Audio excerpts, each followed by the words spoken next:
تو میری طبیعت کے اوپر ایک عجیب طرح کا بوجھ ہے جو کسی طرح سے جاتا نہیں، کیونکہ میں آپ سے بہت سی باتیں کرتا ہوں. اب میں چاہوں گا کہ میں اپنی مشکل آپ کے سامنے بیان کروں اور آپ بھی میری مدد کریں، کیونکہ یہ آپ کا بھی فرض بنتا ہے کہ آپ مجھ جیسے پائمال اور پریشان اور درد مند آدمی کا سہارا بنے.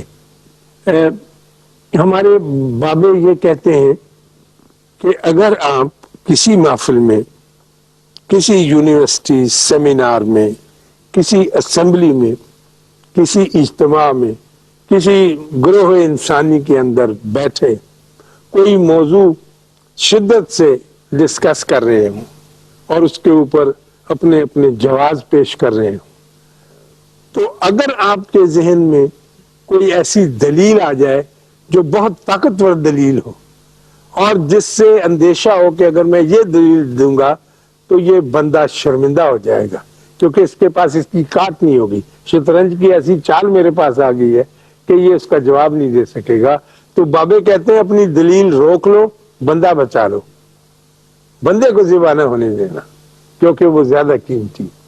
تو ہم نے تو کبھی ساری زندگی ایسا کیا ہی نہیں. ہم تو کہتے ہیں کہ میں تو کھڑکاٹ پا جائیں گے. ہماری بیویاں کئی دفعہ آتی کہ آپا جی میں تو پھر سیدھی ہو گئی ہوں، ایسا سنبھالیا کہ وہ تھر تھر کمبڑ لگی. میں ایک ایک سنائی ہوں، وہی ماسی دے کرتوتا، وہی پھوپھی دے پگا، جو بھی کچھ کرتا ہے بندہ کمزور ہے، ہم بھی ایسے ہی کرتے ہیں. تو میں بڑی دیر کی بات ہے، میں 1946 کی، میں اس وقت بی اے کر چکا تھا، تازہ تازہ بی اے کیا تھا، پاکستان ابھی نہیں بنا تھا. تو ہمارے قصبے کے ایک ساتھ گاؤں تھا، اس میں ایک ڈی بی مڈل سکول تھا، ڈسٹرکٹ بورڈ مڈل سکول. اس میں گاؤں کے لڑکے پڑھتے تھے 8ویں جماعت تک. تو وہاں کا ہیڈ ماسٹر چھٹی پر گیا اور اس کی جگہ 3 مہینے کے لیے مجھے ہیڈ ماسٹر لگا دیا. اب میں ایک پدھا سا نوجوان بڑے فخر کے ساتھ ایک سکول کو جو ہے ہینڈل کر رہا ہوں اور مجھے تجربہ تو نہیں ہے، لیکن میں زور لگا کے یہ بتانا چاہتا ہوں اپنے دوسرے ماسٹروں کو کہ بی اے کیا ہوتا ہے. لائک وہ بیچارے نارمل یا کچھ اس قسم کی پڑھے ہوئے تھے. تو میں نے اس کو ہینڈل کرنا شروع کیا اسکول کو. تو جیسا کہ نئے آدمیوں کی عادت ہوتی ہے یا جو بھی نیا آتا ہے وہ ہمیشہ سسٹم ٹھیک کرنے پر لگ جاتا ہے. یہ بندے کے اندر ایک عجیب بلا ہے. وہ میں نے کہا کہ میں اسکول کا سسٹم ٹھیک کروں. مجھے چاہیے تھا کہ میں پڑھاتا اور بہتر طور پر پڑھاتا اور سسٹم جو چل رہا تھا چلنے دیتا، لیکن میں نے کہا نہیں اس کا سسٹم. چنانچہ میں نے کہا یہ گملہ ادھر نہیں ادھر ہونا چاہیے. وہ جو سن فلاور ہوتا ہے مجھے بہت برا لگتا ہے، پیلا پھول، میں نے کہا اس کو نکال دو، گلاب لگاؤ. یعنی یہ سسٹم تبدیل ہو رہا ہے. اور اگلا پھٹا پیچھے کر دو، پچھلا آگے کر دو، گیرو لگا دو سرخ رنگ کا، گملوں کے اوپر وہ فلانی سفیدی کر دو، یہ سسٹم سارا. اور ماسٹر صاحبان جو ہیں وہ پگڑی باندھ کے کلف لگا کے آیا کرے. وہ ماسٹر بیچارے بھی عذاب میں مبتلا ہو گئے کہ کیا. تو وہاں 4تھی جماعت کا ایک اسٹوڈنٹ تھا، وہاں پہاڑے کہلواتے تھے. آخری وقت میں شام کو جب ہم چھوڑ کے جاتے تھے تو 6 کا پہاڑا تھا اور ماسٹر صاحب تھے کہ 6 کم 6 دن 12 6 دی 18 6 چوک 24 6 36 10 تک 60. تو وہ اسٹوڈنٹ ٹھیک پڑھ رہے تھے، سنا رہے تھے.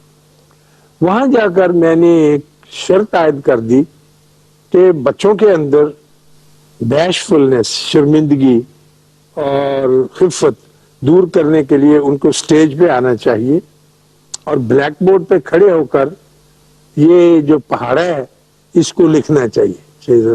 لکھنے میں ان کو کوئی دقت نہیں تھی، لکھنا پڑھنا 4تھی جانتے، لیکن یہ لکھیں اور لکھنے کے بعد پھر گا کے پڑھیں. تو ایک لڑکا تھا، اب مجھے یاد نہیں اس کا نام صادق تھا یا صدیق، ان دونوں ناموں میں سے ایک تھا. اس نے انکار کر دیا کہ میں نہیں آؤں گا بلیک بورڈ کے پاس اور میں چاک سے نہیں لکھوں گا.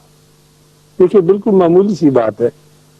تو ماسٹر صاحب نے کہا کہ یہ صاحب کا حکم ہے، ہیڈ ماسٹر صاحب کا، تمہیں لکھنا پڑے گا. اس نے کہا میں نہیں لکھتا. شرماتا ہوگا، شرمیلا بیچارہ گاؤں کا لڑکا. تو اس نے جب نہیں لکھا تو اس نے میرے حکم کے مطابق اسے میرے سامنے پیش کیا دفتر میں، اور اس نے کہا جی کہ یہ پڑھانا تو ٹھیک جانتا ہے لیکن لکھتا نہیں ہے بورڈ جو.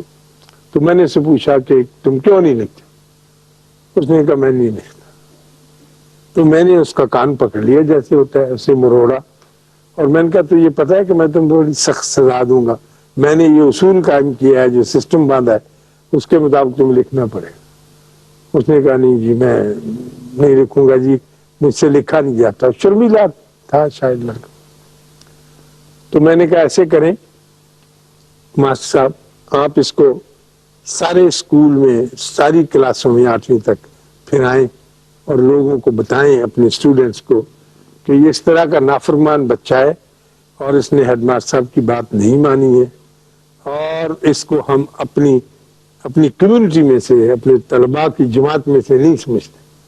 کچھ ایسے فکرے بنا کے، اور اگر آپ کو کوئی دقت ہو تو میں چلوں گا ساتھ. خیر وہ ماسٹر صاحب میرے حکم کے مطابق اسے لے گئے اور گھماتے رہے اور بتاتے رہے. اور جو دوسرے ماسٹر تھے 3-4 اور، انہوں نے بھی بادل نخواستہ بڑا طبیب پہ بوجھ سمجھ کے اسے برداشت کیا. انہوں نے پسند نہیں کی میری یہ بات، جسے میں اپنی ایڈمنسٹریٹو کوالٹی سمجھتا تھا سسٹم کی. تو خیر وہ گھوم گیا. میں نے کہا بہت اچھا کیا. پھر وہ لڑکا چلا گیا اس کے بعد کبھی نہیں آیا. اس کے والدین کے بارے میں پوچھا، انہوں نے کہا جی وہ نہیں آتا، وہ گھر پہ ہی رہتا. میں نے اس کو اتنا بڑا سکار دے دیا، ایک اتنا شدید زخم کہ وہ اس کی تاب نہ لا سکا.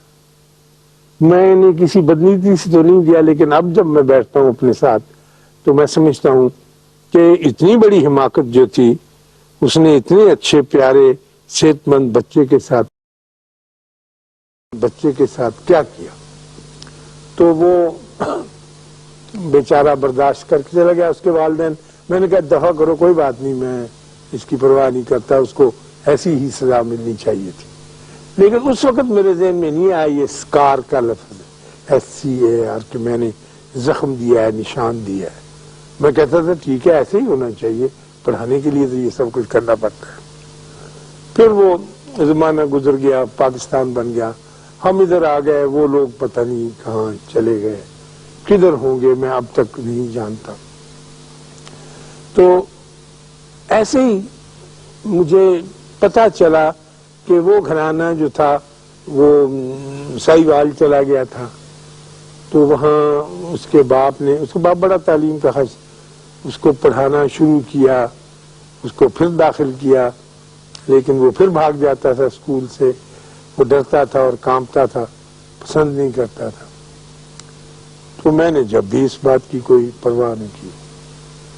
وقت گزرتا گیا، مجھے پتہ یہ چلا کہ تعلیم اس نے حاصل کر لی ہے، اور وہ کسی یہاں لاہور کی کسی انجینئرنگ یونیورسٹی میں اس نے BSc بھی کیا. اندازہ تھا، جو لوگ مجھے آ کے یہ بتاتے تھے کہ شاید یہ وہی لڑکا ہو، لیکن میں یقین سے نہیں کہہ سکتا تھا کہ وہ. تو اب یقین کی دیکھیے کئی صورتیں ہیں، اور وہ جب آپ کی گرفت میں نہ آئیں اور آپ ایسے مزمحل ہو جائیں، فرسٹریٹڈ، تو پھر بڑی مشکل پڑ جاتی ہے. آپ اپنی ذات کے ساتھ نباہ نہیں کر سکتے، اپنی ذات کے ساتھ زندہ رہنا بہت مشکل ہو جاتا. تو پچھلی سے پچھلی عید پر جب ہم عید پڑھ چکے، تو جب ہم مسجد میں ہوتے ہیں تو ایک دوسرے کے ساتھ گلے ملتے ہیں، معانقہ کرتے ہیں، جپھی ڈالتے ہیں نا، کہ ملتے. یہ ضروری نہیں ہوتا اس میں کہ آپ اس بندے کو جانتے ہیں یا نہیں جانتے. آپ کی صف میں ادھر کا بندہ ہو، ادھر کا بندہ ہو، کھڑے لوگ ہوں، کوئی بندہ معروف ہو تو زیادہ لوگ اس کو جپھی ڈالنے کی کوشش کرتے ہیں. تو میرے ساتھ لوگ ملتے رہے، ہم ایک دوسرے کے ساتھ بڑی محبت سے جپھی ڈالتے رہے. اور میں یہ سمجھتا رہا کہ سارے ہی اس بات کے آرزو مند ہیں کہ یہ اشفاق صاحب ہیں، تو ان کے ساتھ تو معانقہ کرنا بہت ہی مباح بات ہے. تو وہاں ایک نوجوان کھڑا تھا، وہ بھی کسی سے مل رہا تھا. میرے دل میں خیال آیا کہ یہ میری طرف تو متوجہ نہیں ہوتا، تو میں ہی اس کی طرف متوجہ ہوں. میں نے اس کے کندھے پہ ہاتھ رکھا، اس نے پلٹ کر دیکھا. میں نے آگے بڑھ کے اسے جفی ڈالنے کی کوشش کی تو اس نے دونوں ہاتھوں سے مجھے پرے نکالی. اب میرا یقین ہے کہ یہ وہی لڑکا تھا. میں تو بڑا تھا، مجھے تو وہ پہچانتا ہے، وہ تو اتنا چھوٹا سا چوتھی جماعت کا. اب میں اس کو تلاش کرتا ہوں اور بہت تکلیف میں ہوں، اور میں اس بات کا آرزو مند ہوں کہ کسی طرح سے مجھے اپنی ذات سے اس سے معافی ملے. بظاہر تو یہ اتنی بڑی کوتاہی نہیں تھی، لیکن جو واقعہ گزرا اور جس طرح سے اس کے دل کے اوپر گزری، کتنے برس گزر گئے، یہ ساتھ ہی چلا آ رہا ہے اس کے، اور اللہ اس کی طرف متوجہ ہوتا. تو میرے لیے یہ ضرور دعا کریں کہ مجھے وہ نوجوان، اب ماشاءاللہ اس کے بچے ہوں گے، وہ مل جائے اور اتنا ناراض نہ رہے جتنا ناراض ہونے کا اسے حق پہنچتا ہے، اور مجھے معاف کر دے. اللہ آپ کو خوش رکھے، اللہ آپ سب کو آسانیاں عطا فرمائے اور آسانیاں تقسیم کرنے کا شرف عطا فرمائے. اللہ حافظ.